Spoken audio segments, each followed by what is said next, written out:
people actually think that depression starts the moment you're not able to get out of bed, you're not able to do things. And yet, depression at times can be something that progresses over time and over years. And the idea of what we think depression is and what depression looks like looks very different for people who have high functioning depression.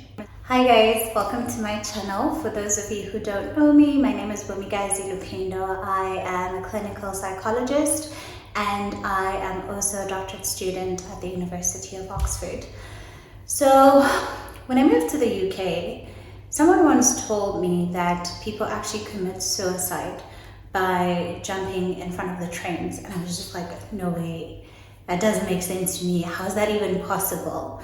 And interestingly enough, this week there were two incidents where my trains got delayed because there were passengers who were hit by the train. And that was something that was just so shocking for me because I just couldn't make sense of how a train hit someone. Is it an accident? Did someone jump in front of the train? Or what's going on? And it just made me think about the fact that when you're on that train station and there's a bunch of people who are busy going around, be it they're going to school or they're going to work, you don't know what's happening for those people. You think that just because they're able to show up for work and they're able to do things, those people are actually people who are okay and they're not struggling from any mental illness. And yet there's actually something called high functioning depression. And the idea of what we think depression is and what depression looks like looks very different for people who have high functioning depression. So I got my first delivery from HelloFresh and figured while we talk about high functioning depression, we could also see what's in the package and maybe cook a meal or two together. So let's get right into it.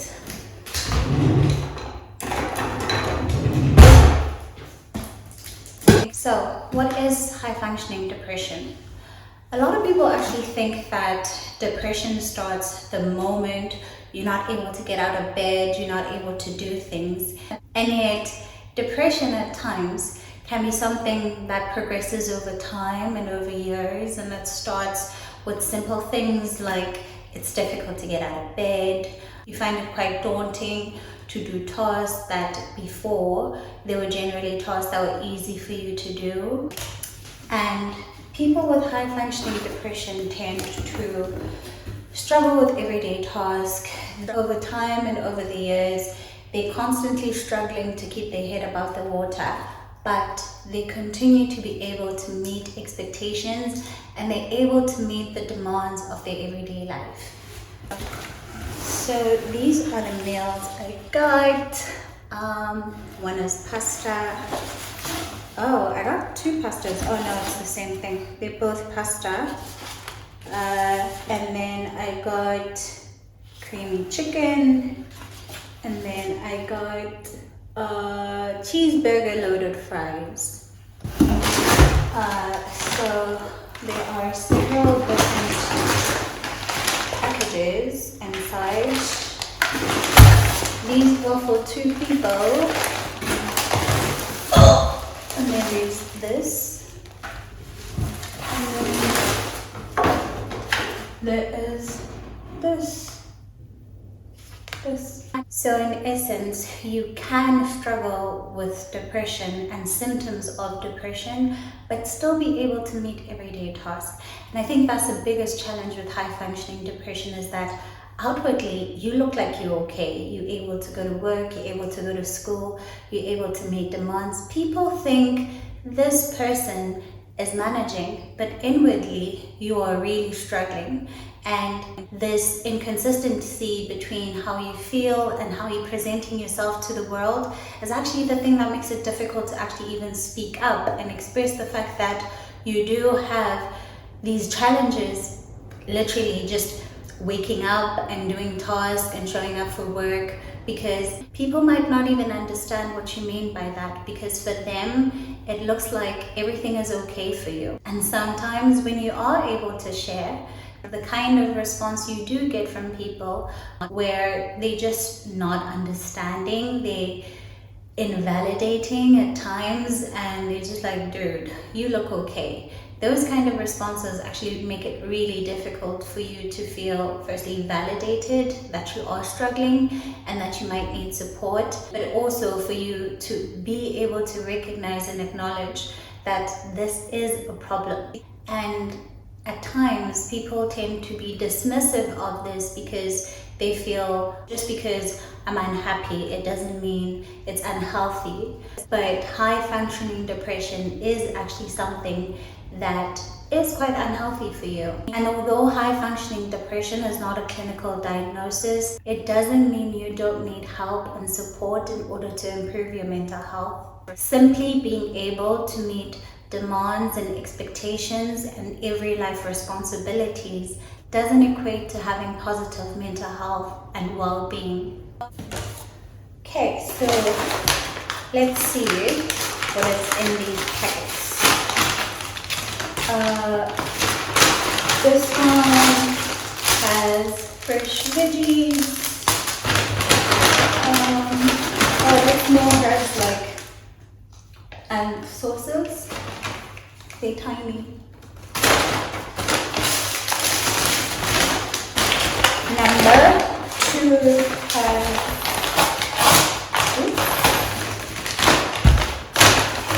it has potatoes, onions, tomato and sauces. I'm guessing this is for the loaded cheese fries because it has a burger sauce. These veggies are actually quite fresh, I must say.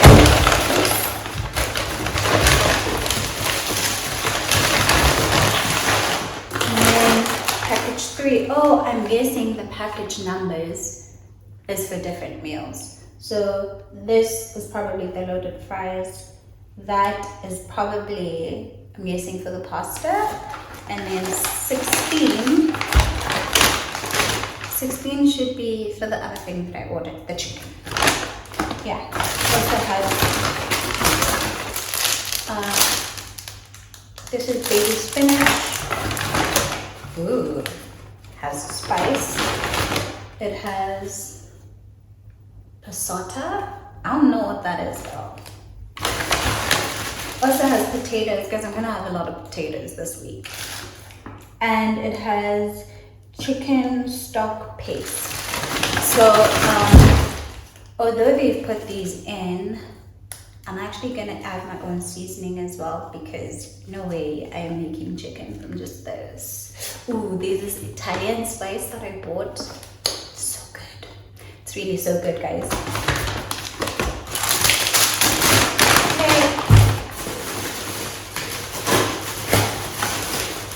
Ooh, this big package. I think this thing probably keeps them fresh because there is mushrooms, there's the pasta. Oh yeah.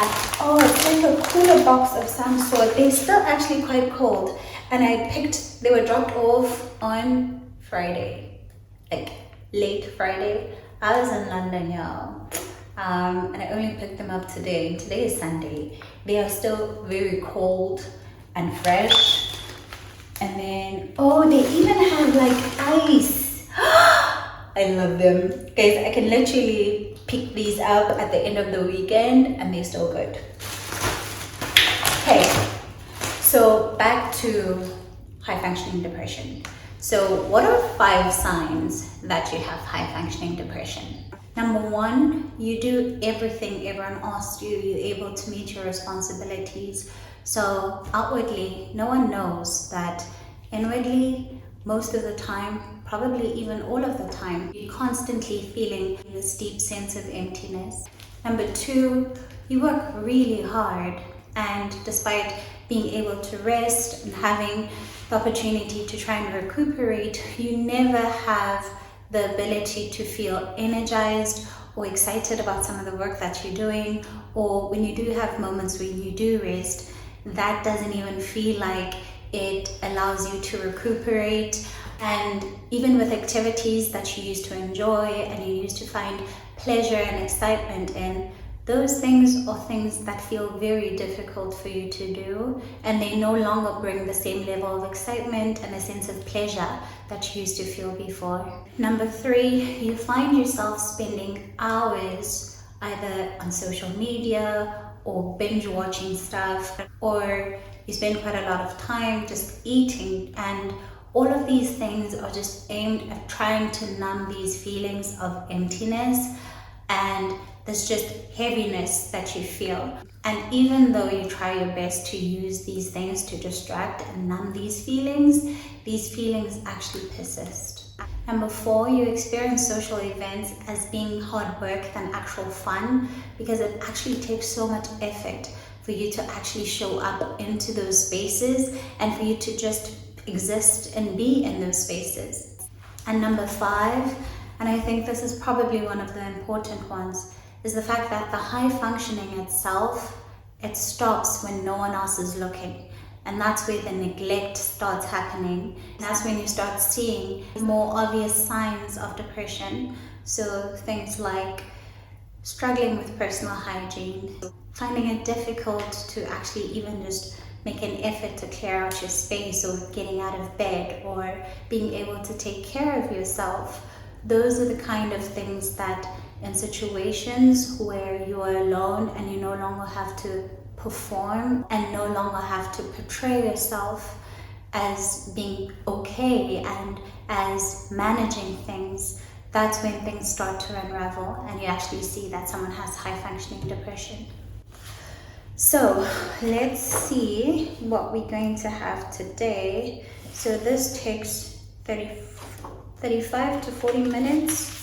This takes 20 minutes. This takes 25 to 30 minutes. I think I might want to have these two. Wait, I thought I ordered something that was vegetarian. None of them are. All of them are just meat. We would need, for the pasta, we need mushrooms, we need pasta,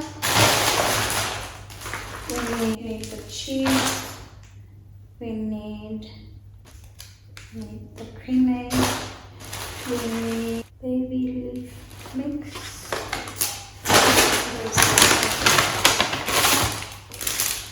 Yeah, this is the baby leaf mix.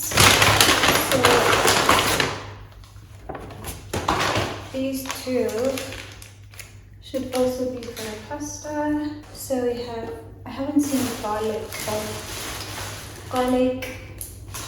we have the cheese, baby leaves, balsamic vinegar, and bacon.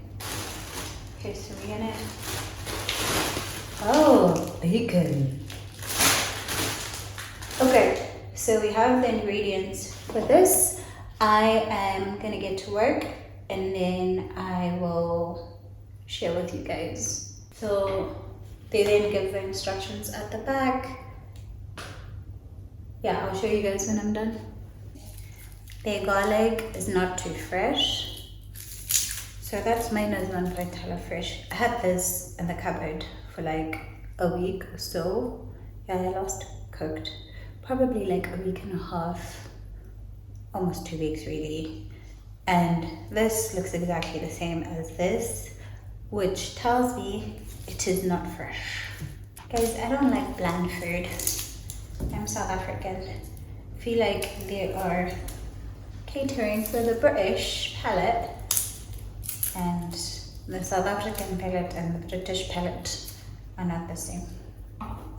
Okay, so the instruction says put salt and water, and is that not gonna stick together? I put oil in pasta. Just to be safe, I'm gonna put a bit of oil so that it doesn't stick together.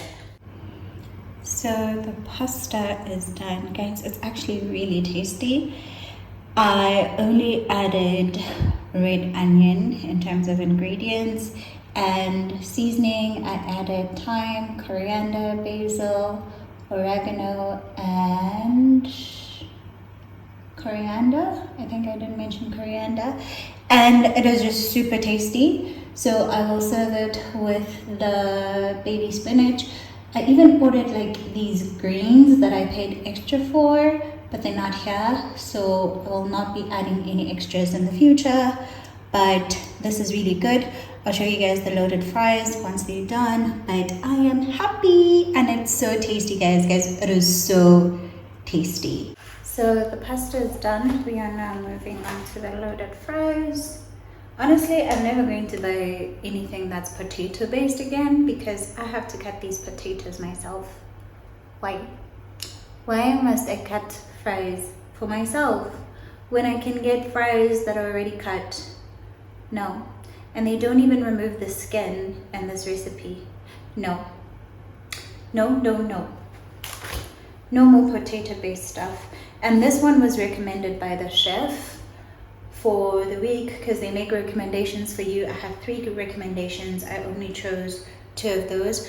I'm actually going to use the tomatoes to make a salsa because I have avos and I'll make a really nice salsa because I'm not going to eat just this. No. I need to spice it up. Let's look at the seasoning. Salt and pepper. The only seasoning they used is salt and pepper. How?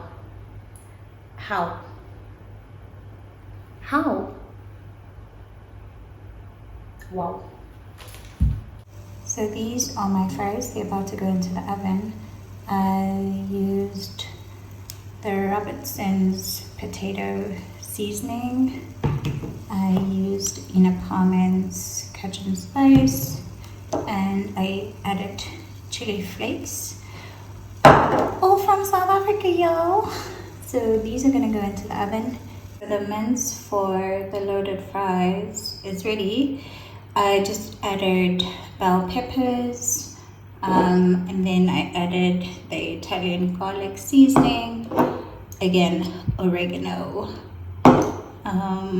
I also added, what else was outside of what they said? I also added mixed herbs. I also added the rosemary and garlic. So I actually forgot to add garlic, so I just added this thing that I got from Tesco, which is garlic salt. Oh yeah, I also added paprika.